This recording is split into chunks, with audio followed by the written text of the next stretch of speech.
রহমানির রহিম। আসসালামু আলাইকুম প্রিয় ময়মনসিংহবাসী।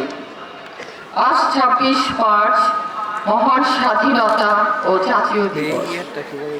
স্বাধীন জাতি হিসেবে এদেশের মানুষের আত্মপ্রকাশ ও সার্বভৌম রাষ্ট্র হিসেবে বাংলাদেশের অভ্যুদয়ের চির গৌরবময় অবিস্মরণীয় দিন আজ। আজকের এই মহান দিনে কৃতজ্ঞ চিত্রে গভীর শোক ও শ্রদ্ধায় স্মরণ করছি ১৯৭১ সালে মহান মুক্তিযুদ্ধে দেশের জন্য জীবন উৎসর্গকারী বীর শহীদদের।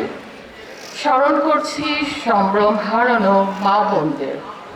শ্রদ্ধা জানাই জাতির সূর্য সন্তান বীর মুক্তিযোদ্ধাদের।